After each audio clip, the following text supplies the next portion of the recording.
applause in your own backyard.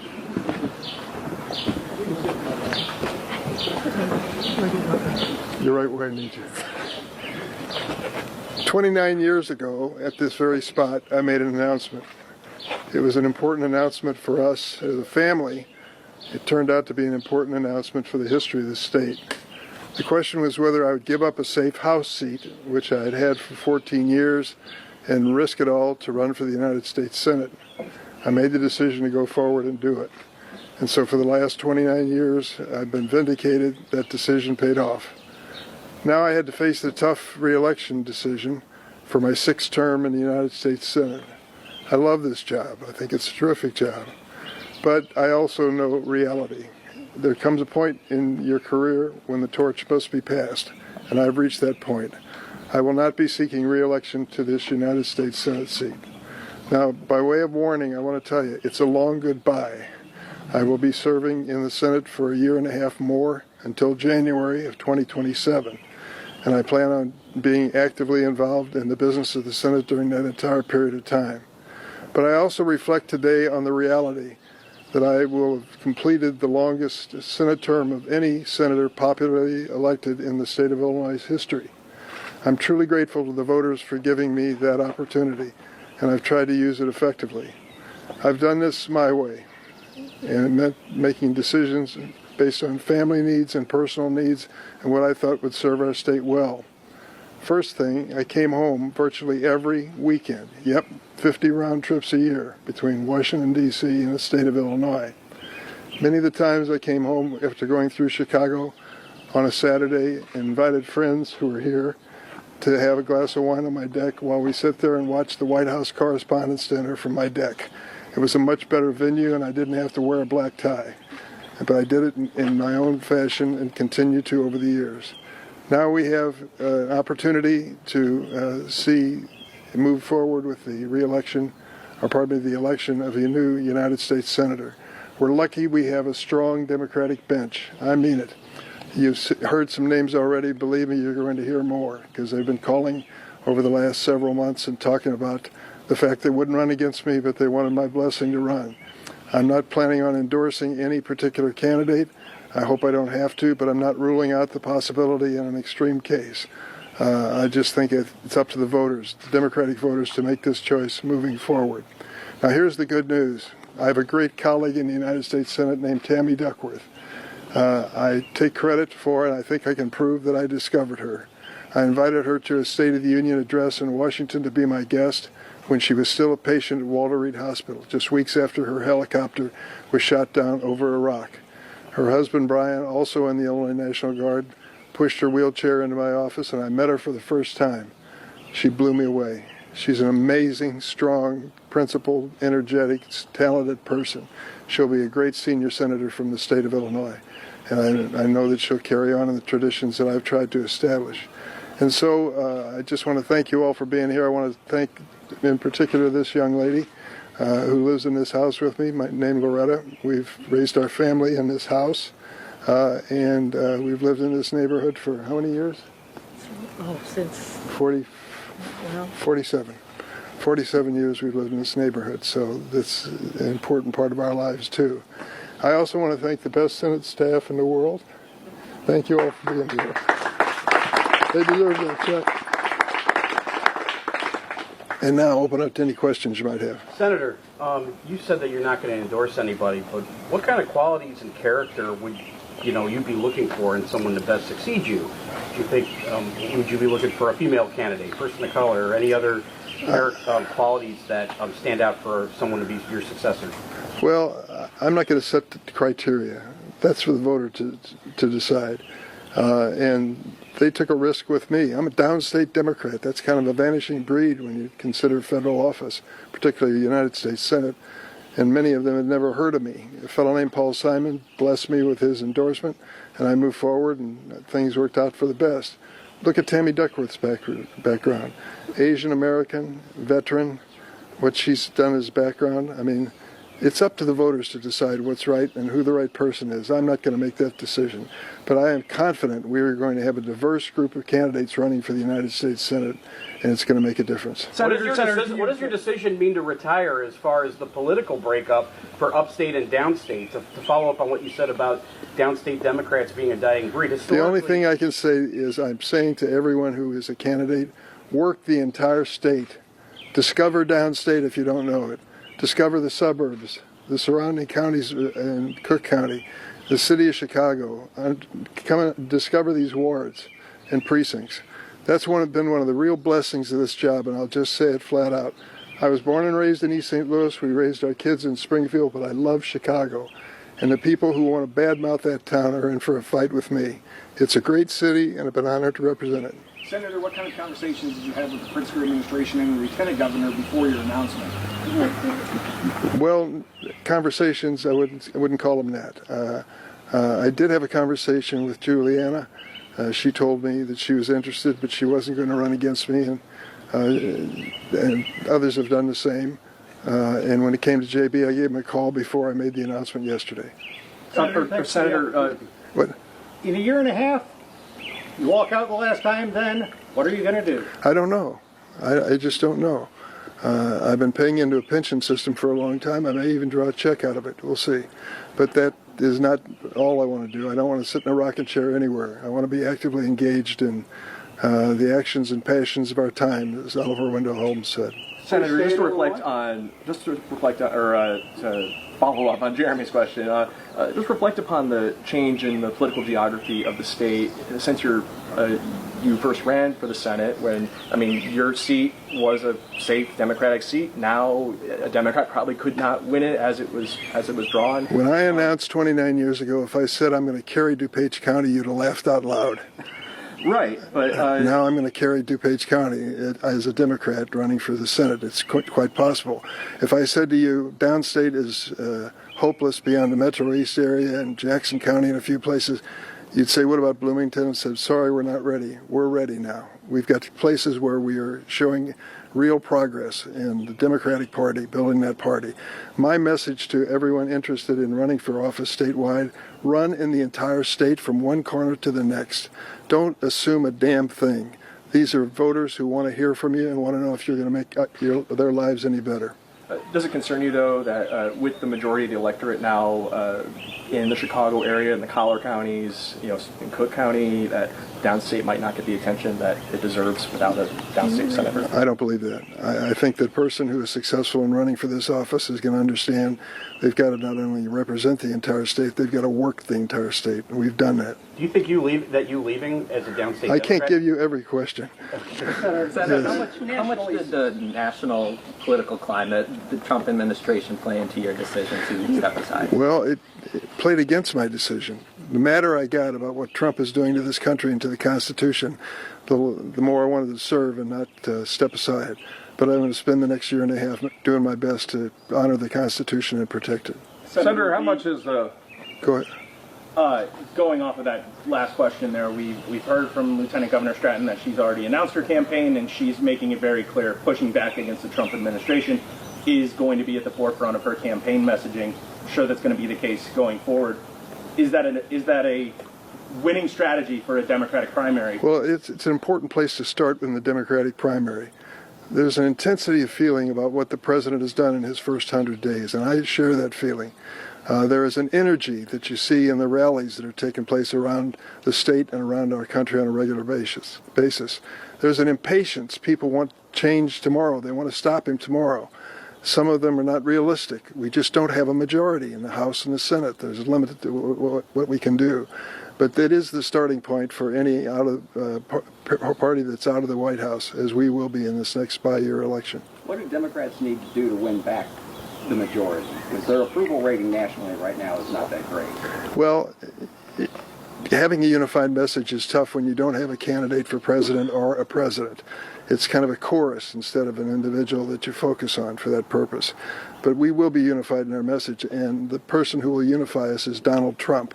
Let me tell you, that trade war that he has initiated in the United States is going to be devastating to the state of Illinois. go to the Farm Bureau and ask to meet with them privately. They don't want to speak publicly about this. And ask them what it'll mean if we go through with tariffs on their exports. Go to the CEOs of corporations who called me and told me they were desperate to make a decision on their future, but they couldn't make it because of the prospect of these tariffs.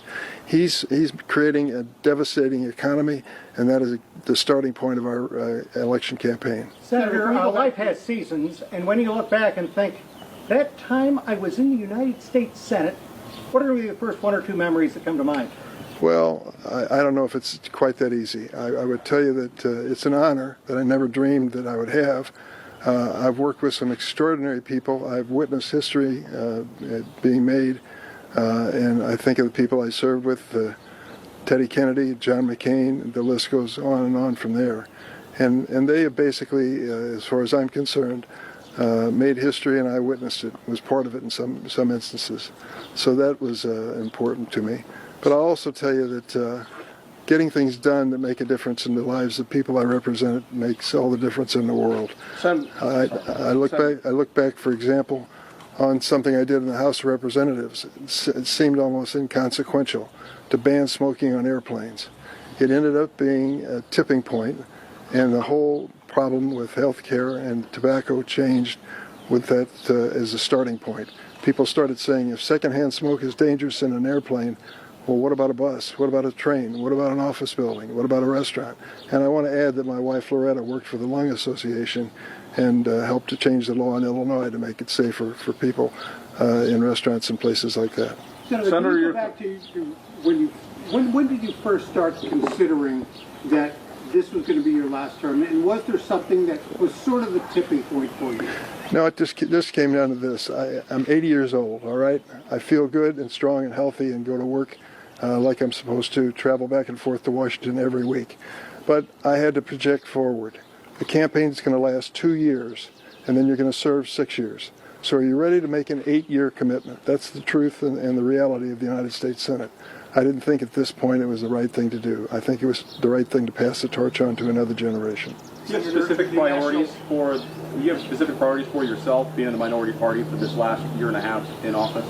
Well, I'm going to look for opportunities, but I'm going to spend a lot of time talking to my Republican colleagues, many of whom have sent me nice messages in the last 24 hours. And I'm going to beg them to stand up and fight with us to protect the constitutional authority of the United States Senate. We can't give this away. Trade, for example. I know you follow agriculture very carefully. The trade war and the decisions on trade policy under the Constitution are on the backs of Congress. We said in an emergency situation we would delegate that to the president. This president is declaring emergencies that don't exist. We don't have an emergency situation with Canada. For God's sake, is one of our most important trading partners. And now we're going into a trade war with Canada? Is that the message of the last presidential campaign? People laugh out loud when you say that. But it's sad that we've reached that point. The point I'm making to you is if we as a Congress step up and assert our constitutional authority and responsibility, then we can slow down this president from all these executive orders that he's been issuing. Senator Durbin, can you say as to why you think Democrats have nationally a lower polling than they've had in decades? Why is that the case? Well, there's a disappointment among some progressives that we lost the last election. But I think they can be brought back into the fold if we aggressively go after this administration and their violations of the Constitution and offer an alternative. In a short period of time, in the first 100 days, Donald Trump's approval ratings have been going downhill. And it just reflects the fact of how radical his ideas are and how unacceptable they are to most families. So, I think we can build this party. I think we can build it back into a majority party. We got to get started with the off-year election. What do you think are some of the reasons why the polling has come down for Democrats? What are some of the specific things that you see that tripped them up? Well, there's a disappointment that we didn't address the issues, the cost of living issues. But remember this president, remember what he promised about the price of eggs and the price of food people face in the grocery stores? Doesn't talk about it anymore, does he? Because exactly the opposite is occurring. His trade war is going to raise prices on American families at a time when they thought the message of the last election was they had a friend in Donald Trump who would bring down costs for families. That's not a fact. It hasn't happened. And when we make that message clear across the board, I think it'll make a difference. Senator, your thoughts on 29 years to when you made that first announcement about your Senate run. Yeah. Give yourself some advice Yeah. for the years ahead. The diet? You go ahead. What would that be? If you could give yourself some advice as you were announcing that first Senate run. You know, I learn as I go. I don't come in with a magic formula and follow that formula. And my magic formula, if there is one, is come home every week to Illinois. Make sure you keep in touch with this state from one corner to the next. Stick with your family and your base here in Springfield, but don't give up on Chicago. It's a great city. You know, it lets you in on a little secret. We did some polling after 10 or 12 years I've been in the Senate, and we asked the voters, where do you think Durbin's from? The people in Chicago said, well, of course he's from Chicago. And the people downstate said, well, of course he's from downstate. And I said, whatever we're doing, keep doing it. And it just meant being a person available all around the state at all times. And that really sees you through. You build up a base of support, and I tried to do that. Given the tensions that exist between upstate and downstate Illinois, do you think that you leaving the Senate as a downstate Democrat exacerbates that? No, I don't. I can't speak for the person who will succeed me as nominee, but I can speak for Tammy Duckworth. She spends a lot of time downstate, and for her it's a special challenge, and I respect her very much for it. She understands the importance of the whole state. We're seeing a generational shift in the people that are now not running for Senate seats. Is an older member of the U.S. Senate? I beg your pardon? Grassley's got you there. Is there a need for that? Did you ever feel that your age got in the way of the decisions you made or how you represented the people? No, not at all. And let me tell you something. I made this point in other interviews. Bernie Sanders is older than I am. He's drawing thousands of people that rallies in places that red states with AOC and other people. He's got a lot of energy, and he's already announced he's running again in 2 years or 4 years, whenever he's up next. Chuck Grassley is a perfect illustration. He visits every county in his state every year. I sit next to Chuck in the Judiciary Committee. He is focused and energetic. We disagree on a lot of issues, but his age isn't holding him back. You got to be honest about this, though. And many times it's tough to be self-critical when it comes to something as personal as age. But I feel I'm strong enough to go forward, but I try to think 8 years ahead, and I think this is the right decision. Senator, your thoughts on Citizens United and its impact? You know, we see these cartoonish third-party ads picking on the appearance of candidates. Just your thoughts on the impact of not only on elections, but just the way we view folks in Washington. Any negative concerns there? I took a look at the decision speech or press conference of Paul Simon when he decided not to run for re-election. And he said there were two reasons, and this goes back, as I mentioned, to 1994. He made the announcement a week after the previous election for the one that he would be standing for re-election in. And he gave two reasons. He said the money cost of these campaigns is out of control. He said this in 1994. And you think to yourself now, Paul, you wouldn't believe it today. Millions of dollars being spent is not uncommon at all. I gave an example. One industry, the cryptocurrency industry, pay attention to what's going on there. They are becoming major political players. They've decided that some people who want basic regulation of this industry to protect people who are buying into it have got to be defeated. Well, Sherrod Brown was one of those senators. He sits next to me on the A committee. We vote identically on that subject. And you got to decide whether you're going to run based on your conscience or you're going to run based on fear of the money they're going to spend against you. They spent $40 million, that industry, against Sherrod Brown in the last election, and sadly he lost. So the reality is, as Paul worried about it, it's much worse today. But the second thing he said, you just alluded to, it wasn't just money. He said in 1994, there's too much meanness in politics. Oh, Paul, if you can only see it today, you wouldn't believe what's going on. And millions of dollars are being spent to muddy people up and to destroy their reputation in the community. That's just the reality. Senator, one bill that you've championed for decades is the DREAM Act. It hasn't gotten across the finish line. You can reflect on that. And do you think there's a chance in Donald Trump's America that can get across the finish line before you leave? I don't know. The first time I ever met Donald Trump, he had just been sworn in as president. I was at a luncheon. I walked up to him and I said, I want to talk to you about the DREAM Act. He said, you don't have to say another word. You're talking about those young kids, I'll take care of them. Within a matter of a year or two, he tried to destroy them. to eliminate the DREAM Act and DACA protections that they had, and he's done nothing to help them ever since. He has people working for him in the White House. Stephen Miller is one in particular, a domestic policy advisor who despises immigrants. Why do I say despises? Because I've been listening to him for 10 years, the speeches he wrote for senators and things that he said. As long as those people are getting the ear of the president, I'm afraid we won't be able to help those who are protected by DACA and the DREAM Act. But I'm not giving up. 830,000 DACA recipients are protected by that law. There should be millions more that are protected. These are innocent kids who came to the United States as infants and toddlers. Their parents made the decision to cross the border. They didn't. They grew up here and did everything right, pledged allegiance to the flag in their classrooms every morning, thought they were part of America, and learned probably when they were about 13 or 14 they were undocumented. Now this president wants to deport them if he can. I hope he doesn't get by with that. I'm going to fight him. Senator, other than that, the DREAM Act, do you have any regrets or frustrations as you're preparing to wind down your congressional career? Listen, the Dick Durbin plan for shaping up America is still there. I'm making a joke here. I have a lot of ambitions and things I'd like to see improved in this country. I'll get a chance to work on some of them before I leave, and some of them I won't. But at some point you've got to come to trust that the next generation will feel as you do and work hard to get things done. I can just tick off 10 or 12 bills where the principal sponsor came up with an idea that he couldn't get across the finish line, but someone succeeded him and did that. I've got confidence that the ideas and values that I've fought for are going to eventually prevail. I may not be at the signing of the bill, but that's not the important thing. It's important that it get done for the good of this country. Let me close by saying thanks to the media. A lot of you came a long way and sacrificed to be part of this announcement today. I appreciate your coverage over the years, and I hope I've been available as you've needed me as much as I possibly can. I'll continue to be through this election for the friends, family, and staff who've come here from around the state. Thank you from the bottom of my heart. Thank you.